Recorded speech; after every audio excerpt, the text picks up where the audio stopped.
Yung laman naman mga lods, ito. Sarap. Yan mga lods, ito na yung ating potcherong manok. Kaya napakasarap din mga lods na iya. Kaya siyempre, mag-comment lang kayo mga lods kung tama yung ginawa natin. Thank you so much. God bless. Ayan. Mga lods, gagawa tayo ng potchero mga lods. Tama ba itang ginagawa natin sa preparation? Piprituin muna yung manok. Bago natin siya, bago tayo magigisa mamaya mga lods. Tama ba? Mag-comment nga kayo dyan mga lods. Dito tayo mga lods, palagay natin dito sa ating lulutuin mga lods. Yan. Sinurito saging. Papula-pulahin lang natin yan mga lods. Yan.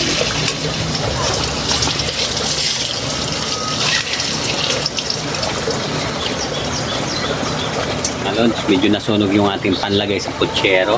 Yan, tamang-tamang pula lang yan mga lods. Ganyan lang mga lods. Yan. Masarap yan sa putsero saging. Mga lods, umpisa na tayo mga lods sa pagigisa ng ating gagawing putsero mga lods. Ilagay na natin yung bawang. Yan, gisa natin bawang. Yan mga lods. First time ko ito mga lods luluto ng putsero. Kaya mga lods, mag-comment lang kahit kung medyo may kulang mga lods para sa sunod natin luluto. Madadagdagan natin ng mga ingredients mga lods. Okay. First time mga lods, first time. Yan, lagyan natin ng sibuyas. Yan mga lods, pasensya na mga lods kung first time natin mga lods magluto ng pochero. Pochero di hamon. Hamon di pochero.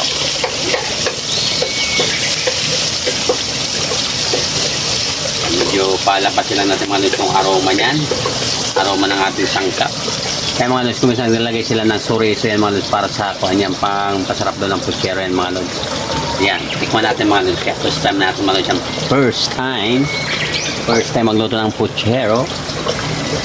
Yan mga lods. Lagyan natin ng chorizo. Pampabango daw yan mga lods. Yan, chorizo na yan. Sa ating gagawing puchero. Mga lods, ilagay na natin yung chicken para sa ating puchero. Yan. Napakasarap ng mga lods.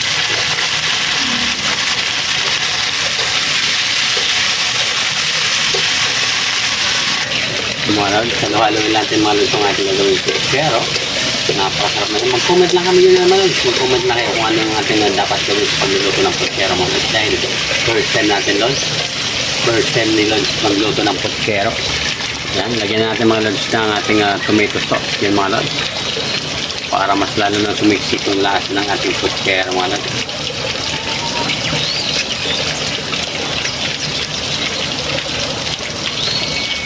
Puchero. Yan.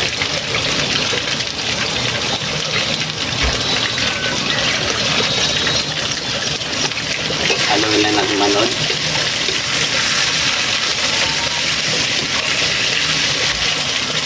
Dagdagan natin mga lods ng tubig. Yan. Para mas masarap sa mga lods pag medyo may sabaw.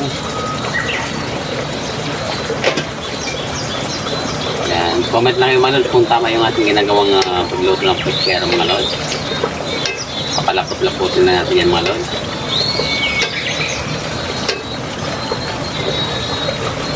Puchero. Lagyan natin ng pampasarap na pamienta. Yan. Pampalasa yan mga lods.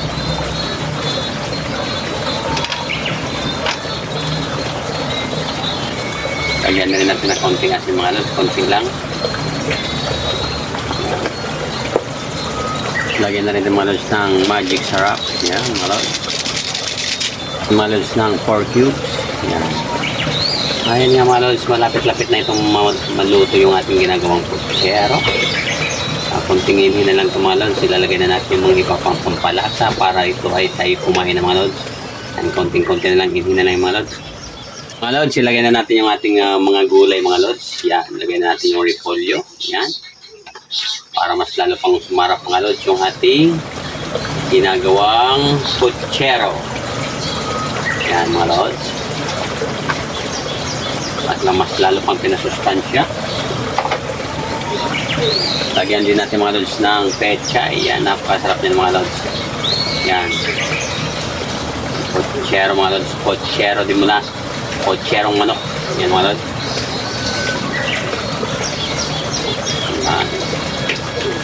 Napakasarap din mga lods.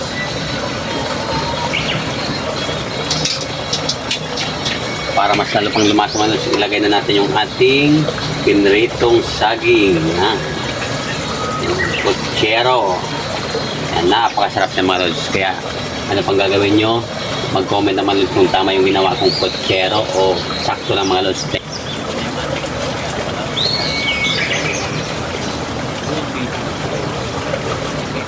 Tikman natin yung mga lods yung niluto natin na puchero.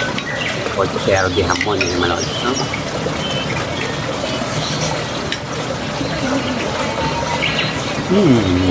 Sarap.